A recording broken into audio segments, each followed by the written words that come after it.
What's going on, guys, and welcome back to another video. So Congress has effectively changed directions again, and it's because of the warning of one man. Now, what's happening, and I'm not gonna beat around the bush, we're gonna get right down to it. For months, Senator Joe Manchin has warned Congress that passing the Build Back Better Act would cause more inflation.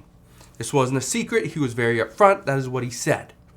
Now, he was worried that passing such a large social spending bill, the Build Back Better Act, this would contribute to higher inflation and cause more harm than good to the American people.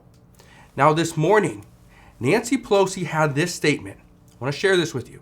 She said, "With all the respect in the world to my friend Joe Manchin, it's not right to say that what we're doing is contributing to inflation because it's exactly the opposite." But on Friday, Senator Joe Manchin specifically said Congress should not add more fuel to the economy already on fire. Now here's where things get very interesting. Right now, this is where Congress is changing directions again. Remember, this was supposed to be called the Build Back Better Act, right? Well, before it was called the Build Back Better Act, it was called the American Families Plan. But the American people said, well, why do only families get more money? So then it became a social infrastructure package. And then for a brief time, that didn't work because Republicans said, no, social spending is not what we need. So they turned it into the stimulus package. And then finally, Democrats landed on the Build Back Better Act.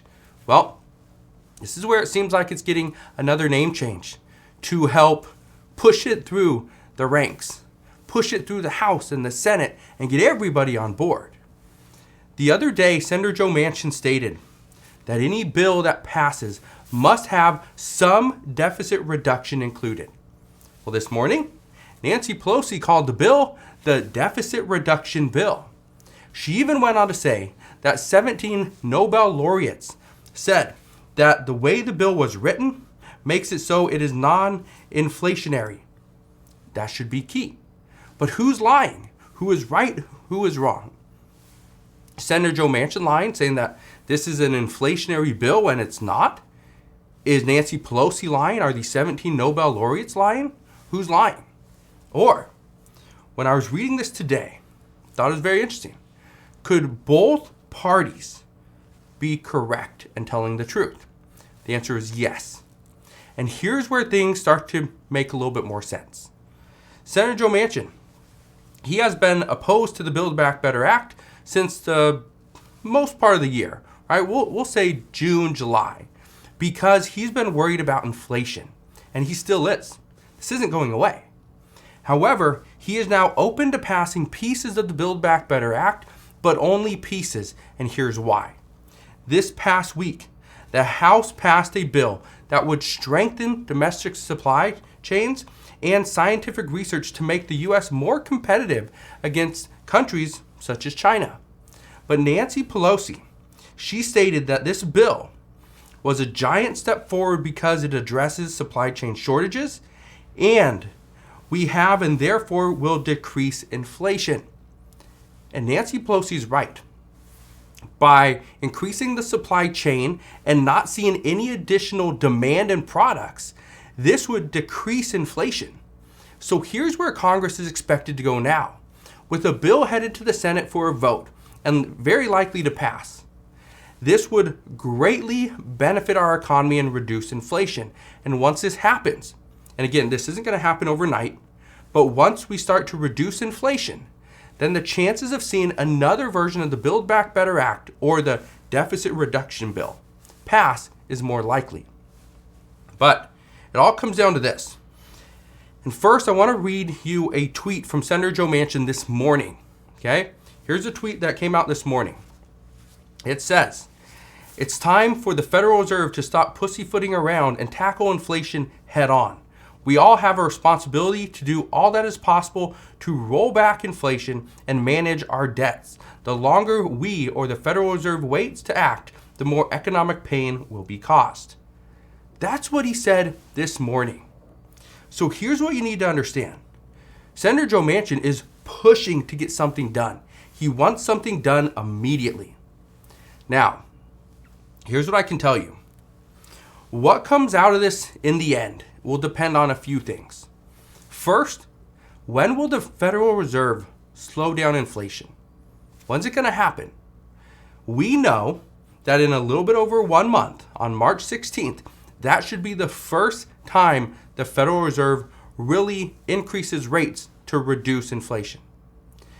We also need to wait because when will the Competes Act finally pass the Senate?